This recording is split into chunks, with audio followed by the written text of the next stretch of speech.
Olá pessoal, bom dia, boa tarde, boa noite. Eu não sei que horas vocês irão estar assistindo esse vídeo. Então, o tema da nossa aula de hoje é a Reforma Protestante e a Contra-Reforma. Hoje, a nossa aula tem como objetivos: primeiro, compreender as motivações da Reforma Protestante e relacioná-las ao contexto europeu do início do século XVI. Segundo, caracterizar as principais doutrinas reformistas e, por fim, identificar as características da Contra-Reforma e seu contexto histórico. Então, o tema desta aula sugere algumas reflexões que podemos fazer, como a questão da tolerância e intolerância religiosa, que se refere ao respeito e às perseguições que há no mundo, infelizmente, ainda hoje, relacionadas à religião, a questão do Estado laico, que diz respeito ao Estado que é independente da influência religiosa e que não é controlado por nenhuma organização religiosa, e também a questão da liberdade de expressão, da questão da censura, que podemos refletir sobre isso, que ocorreu a partir da Contra-Reforma. Então, de acordo com a divisão tradicional da história, a Reforma Protestante e a Contra-Reforma ocorreram na transição, ou seja, na passagem da Idade Média para a Idade Moderna. No contexto histórico do Renascimento, que, como nós vimos no Renascimento e o Humanismo, foi o momento da história em que ocorreram grandes transformações na mentalidade da sociedade europeia, onde uma das principais características era o antropocentrismo, que colocava o ser humano como centro das atenções. E isso possibilitou que alguns grupos fizessem críticas à Igreja Católica. Também fez parte desse contexto o processo de formação das monarquias nacionais, que tinha como sistema político o absolutismo, que, como vimos, se caracterizava pela concentração de poder nas mãos dos reis, e esse poder nas mãos dos reis, ia de encontro com o poder papal que havia naquele momento. Pois antes, a igreja que ocupava um papel importante na política começou a perder espaço nas decisões dos estados. Além disso, aquele momento também se caracterizou pelo renascimento comercial e urbano que possibilitou o enriquecimento da burguesia, que é a classe social formada pelos banqueiros e por comerciantes. E esse enriquecimento da burguesia tornava essa classe social cada vez mais influente. No entanto, os interesses da burguesia chocavam com o que a Igreja Católica pregava naquele momento, como a condenação do lucro e da usura, que é o empréstimo a juros. Então, a ética da Igreja era um obstáculo para a expansão das atividades econômicas burguesas. E o surgimento de igrejas que lhe permitisse isso por meio da doutrina, isso facilitaria o comércio, as transações comerciais. Bem, nós iremos falar primeiramente sobre a Reforma Protestante e depois sobre a Reforma Católica ou Contra-Reforma. A Reforma Protestante, como definição, foi um movimento de reforma religiosa que dividiu a cristandade e deu origem a novas igrejas cristãs. Quando nós falamos que dividiu a cristandade, é que pós a Reforma Protestante, os cristãos dividiram-se em dois grupos: os cristãos protestantes e os cristãos católicos. A Reforma Protestante ela ocorreu na Europa e, mais precisamente, se iniciou onde hoje é a Alemanha. E iremos falar agora sobre alguns motivos da Reforma Protestante. Primeiro, o poder universal do Papa. Então, é o seguinte: no século XV, muitos reis viam o poder do Papa como um obstáculo ao fortalecimento do seu próprio poder. Além disso, havia também a questão da saída do dinheiro que saía dos reinos e ia para Roma por conta dos tributos e das taxas que eram pagas pelos fiéis. Outro motivo foi a corrupção e despreparo do clero, porque o que acontecia? Muitos membros da igreja, cardeais e bispos, eles compravam esses cargos. Além disso, também alguns papas, eles só se tornaram chefes da igreja por pertencerem a famílias poderosas. Havia também a questão de que os padres tinham geralmente pouca ou nenhuma instrução, nenhum preparo religioso para orientar os fiéis. além da vinda de indulgências, que é o perdão dos pecados, em que bispos e padres vendiam um certificado como se fosse a salvação para ir para o céu. E aí as pessoas compravam esse certificado acreditando que assim estariam salvas. Também havia a venda de falsas relíquias, como pedaços de pano que era dito que tinha pertencido ao manto de Cristo, pedaços de madeira que era dito que foi da cruz de Cristo, ossos que se dizia que foi do jumento que Cristo montou. Então, tudo isso era feito por padres e por bispos. E isso era muito mal visto pela sociedade daquela época, por diferentes grupos sociais. E isso foi isso que contribuiu para o surgimento de ideias e movimentos reformadores.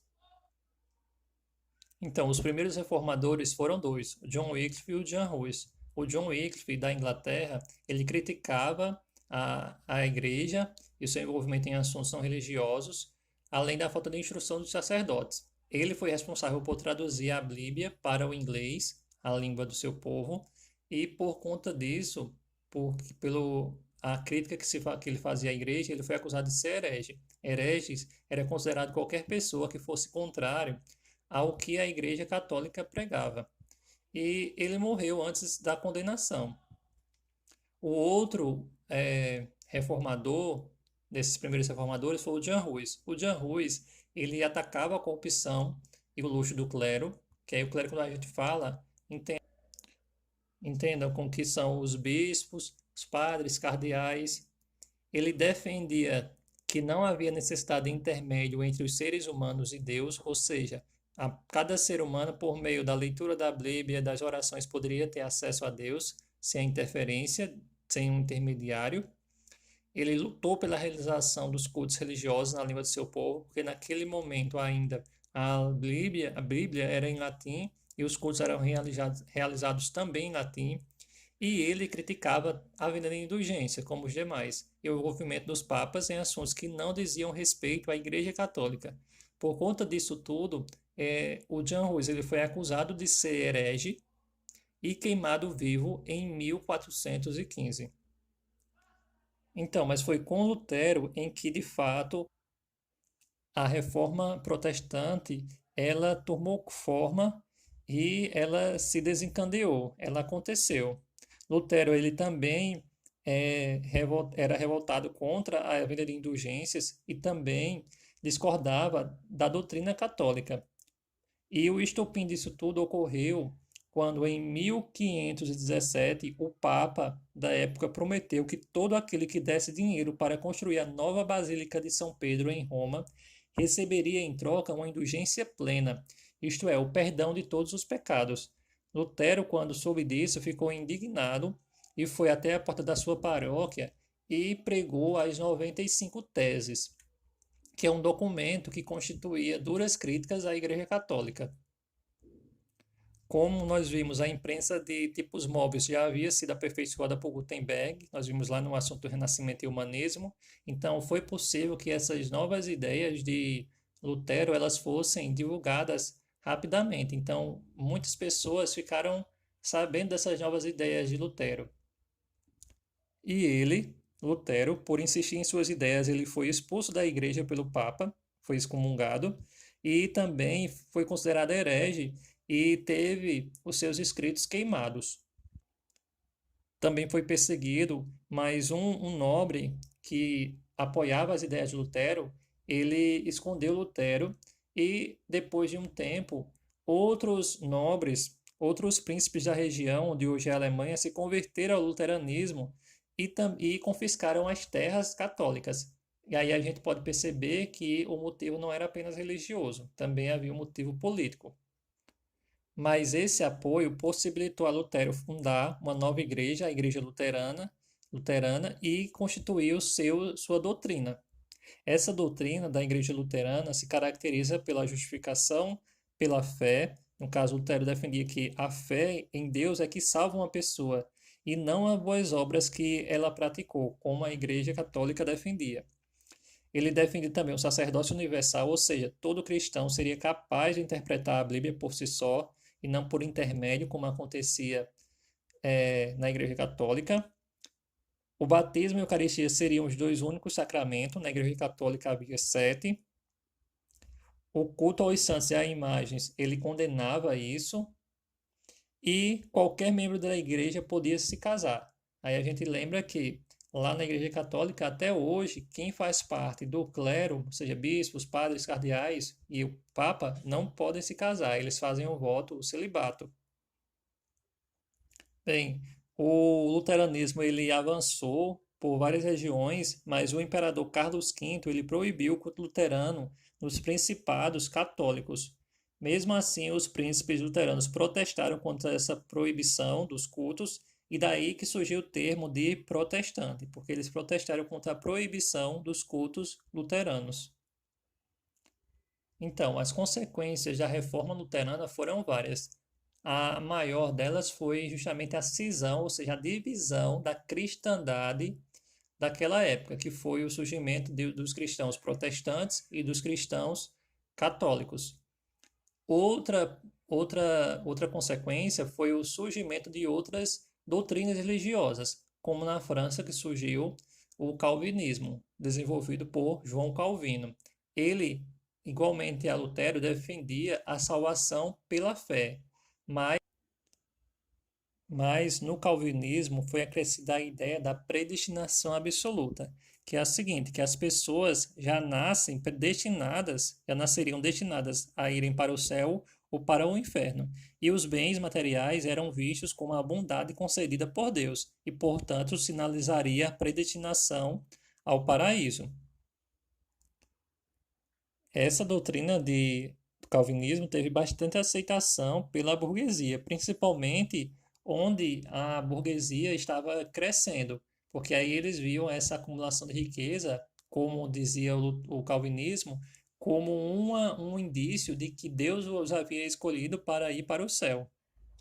Por divulgar essas ideias, Calvino, o fundador do calvinismo, ele foi acusado de ser herege pelos católicos franceses, então teve que fugir e se refugiar em Genebra, na Suíça, onde encontrou pessoas abertas às suas ideias, e lá o calvinismo se desenvolveu e depois se espalhou para outras regiões.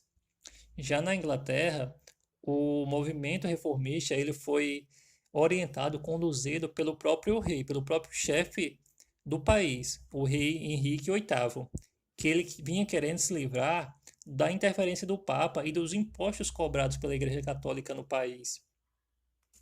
Então, como o Henrique VIII, segundo ele, queria ter um filho homem, um herdeiro homem para o trono, ele pediu que o Papa anulasse seu casamento com Catarina de Aragão, que era filha dos reis da Espanha. Então, o Papa negou esse pedido, e aí Henrique VIII decidiu romper com a Igreja Católica e se casou novamente, se separou e se casou com Ana Bolena.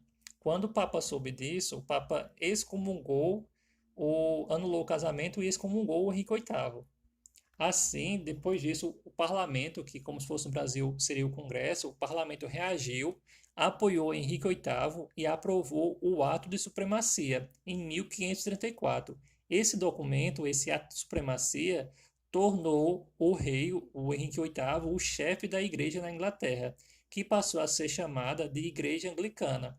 Essa igreja ela tinha muitas semelhanças com a Igreja Católica, sendo que o chefe não era o Papa, e sim o Henrique VIII, o rei. Então, nós falaremos agora sobre como a Igreja Católica reagiu a tudo isso. Então, a Igreja Católica, ela fez um movimento de reação à Reforma Protestante. Esse movimento de reação é chamado de Contra-Reforma ou Reforma Católica. Desde antes da Reforma Católica, na verdade, já havia um movimento de renovação da Igreja Católica, por se perceber que a Igreja havia fugido do seu propósito inicial. Então, ela precisaria de mudanças. Já alguns de seus adeptos via isso. No entanto, com o crescimento das novas igrejas e com a perda de fiéis pela Igreja Católica, ela foi pressionada a, de fato, realizar uma reforma. Para isso, a igreja contou com alguns instrumentos, como a criação de ordens religiosas, como a Ordem dos Jesuítas, que tinha como objetivos combateu o avanço do protestantismo por meio da reafirmação da fé católica, da criação de escolas religiosas e principalmente da conversão de fiéis.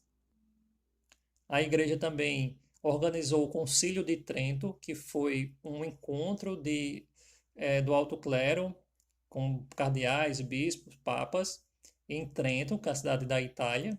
E esse encontro durou com alguns intervalos de 1545 até 1663, e ao final dele ficou considerado o seguinte, que seria crime a venda de indulgências, houve a reafirmação do poder do Papa, foi conservado os 7 sacramentos, que são batismo, eucaristia, crisma, matrimônio, ordem, penitência e extrema-unção.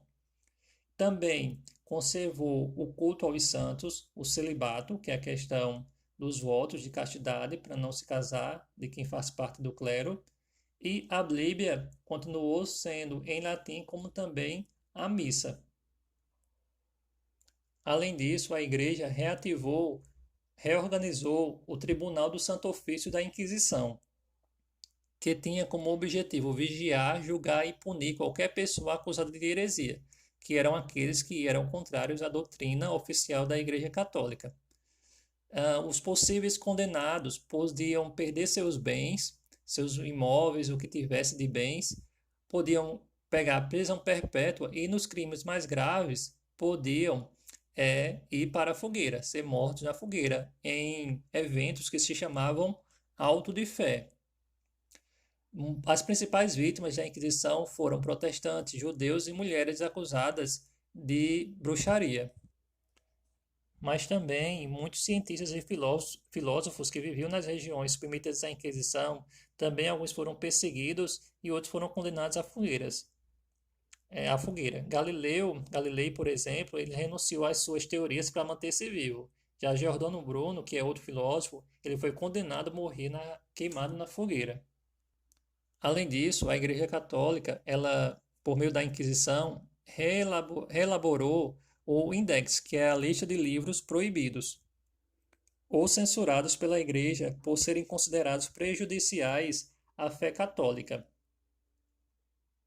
Então é isso, pessoal. Alguns vídeos que quem tiver interesse pode assistir para ganhar um pouco mais de conhecimento sobre esse assunto, com um documentário que se chama A Reforma que Mudou o Mundo, e também há o filme Lutero, que também narra a história de Lutero, esse processo da Reforma Protestante. Então, muito obrigado e até a próxima aula.